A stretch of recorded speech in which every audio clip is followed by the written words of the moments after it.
आती है वो क्वेरी होती है कि हम साइकिलिंग और रनिंग कर सकते हैं, ये हमें वेरिकोसील तो नहीं होगा।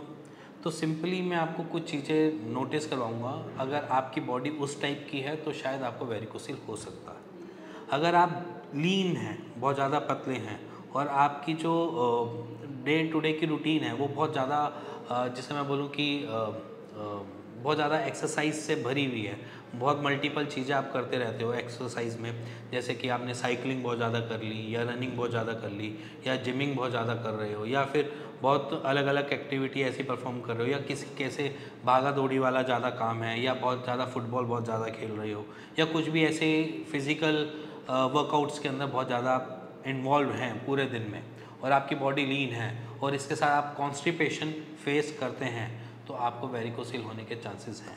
अब यहाँ पर पेशेंट क्या होता है, पेशेंट को समझ नहीं आता कि मैं वेरिकोसील का कन्वर्ट हो सकता हूँ या नहीं हो सकता। सिंपली मैंने आपको 3 चीज़ें मेजर चीज़ बता दी है कि अगर आप इन 3 चीज़ों में इन्वॉल्व हो तो आपको वेरिकोसील हो सकता है और अगर आप इनसे बचना चाहते हो तो उसका भी सॉल्यूशन है। उसका सॉल्यूशन ये है कि अगर आप पतले हो तो आप सपोर्टर ज़रूरी पहनो, बहुत ज़्यादा मैंडेटरी है अगर आपको फिज़िकल वर्कआउट करना है। अगर आप फिज़िकल वर्कआउट पूरे दिन में बहुत ज़्यादा है तो उसको थोड़ा सा कम कर दो, क्योंकि जितना भी आप फिज़िकल एक्टिविटी में इन्वॉल्व हो गए उतनी आपकी दिक्कतें बढ़ने के चांसेस ज़्यादा होते हैं, क्योंकि स्क्रोटम क्या होता है वो हैंगिंग मोड पे रहता है। अब ये मैंने आपको चीज़ तो बता दी कि ये 3 चीज़ें आपको मेजर रोल करती हैं जब आपको वेरिकोसील में डेवलप हो।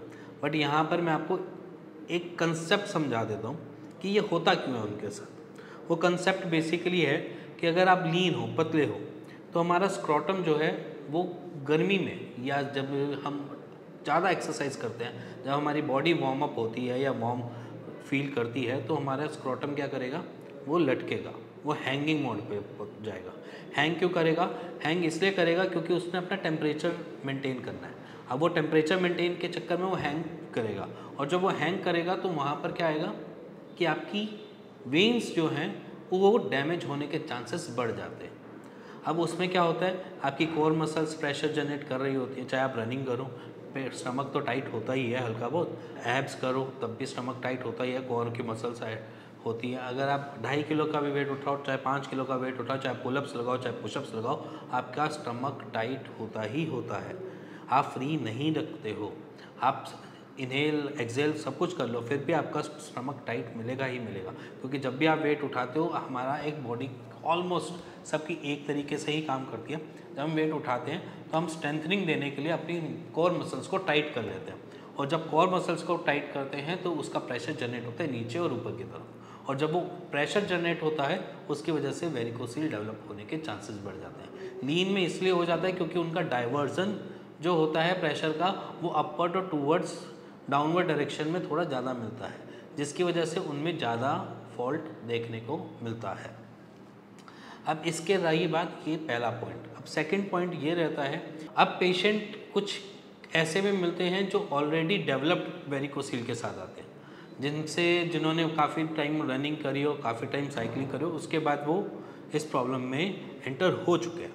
अब एंटर होने के बाद उनके पास कुछ चीज़ें बचती हैं। देखो, सबसे पहली चीज़ सब बढ़िया होती है, जिस चीज़ से वो हुआ है उन सारी चीज़ों को बंद कर दो। मान लीजिए कि मेरे को रनिंग से दिक्कत हो रही है तो मैं रनिंग को बंद कर दूंगा तो मेरा कॉज ठीक हो जाएगा। मतलब कॉज माने कि जो उसका रूट कॉज है, जो जड़ है, उसको मैंने पहले ठीक कर लिया, वो वहाँ पर से सॉर्टेड हो गया। अब बात रही जो वॉल्स ख़राब हुए हैं और जो रिफ्लक्सेस क्रिएट हुए हैं वेरिकोसील के अंदर, अब उसके लिए हम क्या करें?